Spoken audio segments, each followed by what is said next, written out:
So ఆమె ORR మీద travel చేసేటప్పుడు ఆమె కార్ బలంగా ఇంకో దానికి ఢీకొట్టి ఆ తర్వాత రేలింగ్కి ఢీకొట్టిన తర్వాత లాస్యా నందిత చనిపోయింది అన్నటువంటిది మొన్నటి నుంచి కూడా వార్తలు వింటూనే ఉన్నాం. సో అది దేనికి ఢీకొట్టింది, ఏ లారీకి ఢీకొట్టింది అని పోలీసులు ఫైండ్ అవుట్ చేసే ప్రయత్నంలో భాగంగానే ఈరోజు ఆ లారీ ఎక్కడిది అండ్ ఆ లారీ ఏంటి అనేది పోలీసులు అయితే కనుగొన్నారు. అది టిప్పర్కి సంబంధించిన లారీ, మనం స్పష్టంగా చూడొచ్చు విజువల్స్లో. సో ఆ టిప్పర్ లారీని కనుగొన్నారు, కానీ అది కర్ణాటకలో దొరికింది. సో అందరూ అనుకున్నారు ఇది ఏ లారీ, బికాస్ ఆమె కార్కి ఉన్నటువంటి ఏదైతే కంకరకు సంబంధించి స్టెయిన్స్ ఏవైతే కార్ పైన ఉన్నాయో ఆ స్టెయిన్స్ని బట్టి డెఫినెట్లీ ఆమె కార్ దేనికో గట్టిగా బలంగా గుద్దుకున్న తర్వాతనే రేలింగ్కి డాష్ ఇవ్వడం, ఆ తర్వాత అక్కడ ఆమె గాయాలు పాలవడం అండ్ అక్కడనే అందరూ వెళ్ళి ప్రాథమిక చికిత్స అందించడానికి ప్రయత్నించినప్పటికే అప్పటికే ఆమె చనిపోవడం అనేది కూడా పోస్ట్మార్టం రిపోర్ట్లో తోలినటువంటి సిచ్యువేషన్. సో లాస్యా నందిత ఏదైతే బలంగా ఢీకొట్టింది, దేనికో బలంగా ఢీకొట్టింది అన్నటువంటి వార్త నేపథ్యంలో ఏ దానికైతే ఢీకొట్టిందో ఆ లారీని అయితే ప్రస్తుతం కర్ణాటకలో ఫైండ్ అవుట్ చేశారు. బట్ కర్ణాటకలో ఫైండ్ అవుట్ చేసిన లారీ డ్రైవర్ ఎక్కడా అనేది ఇంకా తెలీదు. కొన్ని వార్తలు అయితే వస్తున్నాయి ఆయన పటాన్ చెరువుకు సంబంధించిన పోలీస్ స్టేషన్లో ఉన్నాడు, అదుపులో ఉన్నారని. కానీ ఇంకా క్లారిఫై అయితే రావాల్సి ఉంది. దీనికి సంబంధించిన డీటెయిల్స్ కూడా పోలీసులు మేబీ చెప్పే అవకాశం ఉంది. సో ఎందుకంటే పోస్ట్మార్టం రిపోర్ట్ వచ్చింది, ఆ తర్వాత ఎక్కడైతే లారీ ఢీకొట్టిందో ఆ ఢీకొట్టినటువంటి లారీ కూడా కనుగొన్నారు. మరి ఆ డ్రైవర్ దొరికితే మాత్రం పూర్తిగా వివరాలు తెలుసుకే అవకాశం ఉంటుంది. బికాజ్ ఏం జరిగింది ఏంటి అనేది ఆయన మాత్రమే చూడగలిగాడు కాబట్టి, ఆయన మాత్రమే చెప్పగలుగుతాడు కాబట్టి ఈ కేసులో ఏవైతే చిక్కుముళ్ళు ఉన్నాయో, అంటే పిఏ ఆకాష్ ఎప్పుడైతే డ్రైవ్ చేశాడో ఆ డ్రైవింగ్లో మరి ఆయన నిద్రమత్తులో ఇంకో లారీకి ఢీకొట్టి ఆ తర్వాత రేలింగ్కి ఢీకొట్టాడా, ఇట్లా చాలా క్వశ్చన్స్ పిఏ ఆకాష్ మీద కూడా లేవనెత్తారు. అండ్ వాళ్ళ ఫ్యామిలీ మెంబర్స్ కూడా డౌట్ని రేజ్ చేశారు. కాబట్టి దీనికి సంబంధించిన ఇన్వెస్టిగేషన్ అయితే పోలీసులు చాలా సీరియస్గా టేకప్ చేశారు. Because is high profile case, ఎమ్మెల్యేకి సంబంధించిన ఇన్సిడెంట్. ఎందుకంటే ఫస్ట్ ఏమో లిఫ్ట్లో ఇరుక్కుపోవడం, ఆ తర్వాత ఒక సభకి వెళ్ళొస్తూ అక్కడ కూడా ఒక హోంగార్డ్ని ఢీకొడితే ఆ హోంగార్డ్ చనిపోవడం, దాని తర్వాత థర్డ్ ఇన్సిడెంట్లో ఏకంగా ఎమ్మెల్యే లాస్యా నందిత చనిపోవడం, ఇట్లా వరుసగా ఇన్సిడెంట్స్ జరిగాయి. కాబట్టి చాలా డౌట్స్ అయితే రేజ్ అయ్యాయి. వాళ్ళ ఫ్యామిలీ మెంబర్స్ కూడా పటాన్ చెరువులో కేసు కూడా నమోదు చేశారు. కాబట్టి అంతే సీరియస్గా కూడా పోలీసులు దీనిపైన దృష్టి సారించారు. సో సీసీ కెమెరాలో ఏవైతే ఓఆర్ఆర్ మీద ప్రయాణించినటువంటి పెద్ద లారీస్ ఏవైతే ఉంటాయో వాటికి సంబంధించిన ఇన్ఫర్మేషన్ గ్యాదర్ చేసి దాన్ని ట్రేస్ అవుట్ చేసిన తర్వాత కనుగొన్నది ఏంటంటే ఒక టిప్పర్ లారీని ఢీకొట్టింది లాస్యా నందిత కార్, ఆ తర్వాత రేలింగ్కి ఢీకొట్టింది. కానీ ఇంకో విషయం ఏంటంటే చాలామంది వీళ్ళ ఫ్యామిలీ మెంబర్స్ కూడా ఎప్పుడైతే మాట్లాడారో ఆ ఇన్సిడెంట్ జరిగిన తర్వాత కూడా ఓఆర్ఆర్ మీద పాస్ అవుతూ కూడా ఒక 10 నిమిషాల పాటు ఎవరు కూడా రెస్పాండ్ కాలేదు. కనీసం 108కి కూడా ఆ ఇన్సిడెంట్ చూసి వెళ్ళిపోయారు, కానీ ఇన్ఫర్మేషన్ కూడా కనీసం పాస్ చేయలేదు. ఒకవేళ ఆ ఇన్ఫర్మేషన్ పాస్ చేసి ఉన్నట్టయితే మేబీ ఆమె ప్రాణాలు దక్కేదేమో, కొంతవరకు ప్రయత్నం అయితే జరిగేదేమో అన్నటువంటి మాట కూడా వినిపిస్తోంది. సో ఓఆర్ఆర్ మీద డెఫినెట్లీ ఎమర్జెన్సీకి సంబంధించిన ఇన్సిడెంట్ ఏదైనా చూసినప్పుడు వెంటనే కాల్ చేయండి అని మనం స్క్రోలింగ్స్ కూడా చూసి ఉంటాం. కానీ ఇట్లాంటి ఇన్సిడెంట్ జరిగినప్పుడైనా సరే మానవత్వంతో ఎందుకు అట్లా కనీసం కాల్ చేయలేదు అనేది కూడా చాలామంది బాధపడుతున్న సిట్యుయేషన్. అయితే ఈరోజు జరిగినటువంటి అప్డేట్ ఏంటంటే ఇప్పుడు లాస్యా నందిత కార్ బలంగా ఒక టిప్పర్ లారీని ఢీకొట్టి ఆ తర్వాత రేలింగ్ ఢీకొట్టిన తర్వాత కార్ అయితే మేజర్గా డ్యామేజ్ అయిన సిట్యుయేషన్. అండ్ ఒక 200-300 మీటర్ల పాటు ఆమె కార్ ముందుకి డ్రాగ్ చేసిన తర్వాత అప్పుడు రేలింగ్కి తగిలి వెంటనే పోస్ట్మార్టం రిపోర్ట్లో కూడా మనం అందరూ చూసాం. ఇదంతా కూడా ఈ సైడ్ టోటల్లీ లాస్యా నందితకు సంబంధించి కంప్లీట్గా డ్యామేజ్ అయిపోవడం, కట్ అయిపోవడం అండ్ 6 టీత్స్కి సంబంధించి కూడా ఆమె కంప్లీట్లీ లాస్ అయిపోవడం. అంటే ఒక 6 పళ్ళు ఏవైతే ఉంటాయో అవి కూడా మొత్తం ఇట్లా షేప్లెస్గా అయిపోవడం, ఇవన్నీ కూడా పోస్ట్మార్టం రిపోర్ట్లో చూసాం. కానీ ఆకాష్ ఎవరైతే డ్రైవ్ చేశారో కార్, కార్ డ్రైవింగ్ చేసేటప్పుడు మరి నిజంగానే నిద్రమత్తులో డ్రైవ్ చేశాడా లేకపోతే ఇంకేం జరిగింది అనేది ఇప్పుడైతే తెలియాల్సింది ఉంది. అయితే ఇది ఎవరు క్లారిఫై చేస్తారంటే డెఫినెట్లీ టిప్పర్కి సంబంధించిన డ్రైవర్ ఎవరైతే ఉన్నాడో ఆయన నోరు తెరిస్తే అసలు నిజాలు బయటకు వచ్చే ఛాన్సెస్ కనిపిస్తున్నాయి. ఎందుకంటే ఆ రోజు ఏం జరిగింది అని ఆకాష్ని అడిగినప్పుడు కూడా నాకేమీ గుర్తు లేదు, అసలు పూర్తిగా ఏమైపోయింది ఆ మూమెంట్లో అసలు నాకేం గుర్తు రావట్లేదు, నేను ఒక షాక్లో ఉండిపోయాను, నాకేం తెలియట్లేదు అన్నటువంటి మాట పదే పదే ఎన్నిసార్లు అడిగినా అదే చెప్తున్నాడు. కాబట్టి ఫ్యామిలీ మెంబర్సే కాదు తెలంగాణ సమాజం అండ్ ఇట్లాంటి ఇన్సిడెంట్ చూసిన వాళ్ళు ఎవరికైనా ఎన్ని డౌట్స్ ఉన్నా సరే క్లారిఫై అయ్యే అవకాశం అయితే ఉన్నాయి.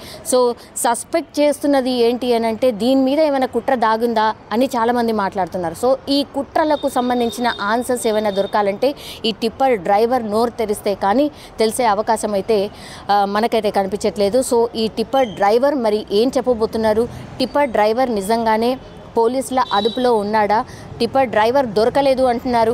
ఒకవేళ దొరుకుంటే మాత్రం ఆయన చెప్పేటటువంటి విషయాలే ఇప్పుడు కేసులో కీలకం కాబోతున్నాయి.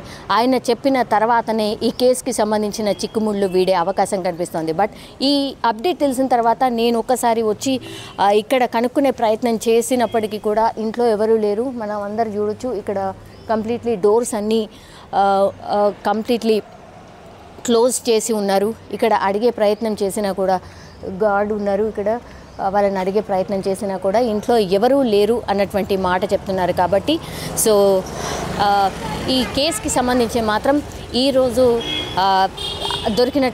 ఈరోజు తెలిసినటువంటి అప్డేట్ అయితే ఇది. లాస్యానందిత ఇంటి దగ్గరనే ఇవన్నీ కూడా షాప్స్ అన్నమాట. ఒక్కసారి మాట్లాడే ప్రయత్నం చేద్దాం. భయ్య ఇక్కడే మీరు అంటే ఎమ్మెల్యే గారి ఇంటి దగ్గరనే ఉంటారు కాబట్టి 2 నెలలు అయింది తను గెలుపుతుంది. అయితే చూసుంటారు కదా మీరు, అంటే కలిసి ఉంటారా? ఇక్కడనే కదా, దగ్గరనే కదా? మేము కలవలేదు మా, కానీ ఏంటంటే తను వచ్చినది తెలియదు, పోయింది తెలియదు, జస్ట్ వస్తుండే నార్మల్గా వెళ్ళిపోతుండే. అంత మాకు ఏం పరిచయం ఉండకపోతుండే, జస్ట్ ఏంటంటే దూరం నుంచి చూస్తుండే అంత. రోజు బాగా అంటే వచ్చుడు పోడు బాగా మంది ఇట్లా రావడం వస్తుండే మా మైనారిటీలో కూడా చాలా మంది వస్తుండే. ముస్లిమ్స్ వాళ్ళు అంటే ఇట్లా కూడా లేకుండే మేము తెలుగు వాళ్ళకే ఎక్కువ చూస్తాం అని కాదు, ముస్లిమ్స్ కూడా చాలా మంది వస్తుండే. అందరికీ మంచి పనే చేసింది తను. 2 monthsలో ఏంటంటే డెవలప్ అయ్యే టైంకే వెళ్ళిపోయింది. ఇక అంతే, దానికి ఇంకా ఏం లేదు, కష్టపడింది చాలా. ఈ వార్త వినగానే ఏమనిపించింది? మాకు షాక్ అయింది, మాకు కూడా ఇంటి మనుషులు లెక్క షాక్ అయింది. మాకు కూడా గలీజ్ అనిపించింది. ఏంటంటే పాపం తను ఇంత ఘనం ఖర్చు పెట్టి అంత ఘనం మామూలుగా ఏం లేకపోయినా కూడా దునియా పైసా అయితే ఖర్చు అయిందేమో కదమ్మా, పైసా అయితే ఖర్చు అవుతుంది కదా. షాక్ అయింది. ఎక్కువ చేయలేదు, ఒక 4 years 5 years ఉండి పోయినా పర్వాలేదు, 2 monthsలోనే వెళ్ళిపోతే బాధ అయింది.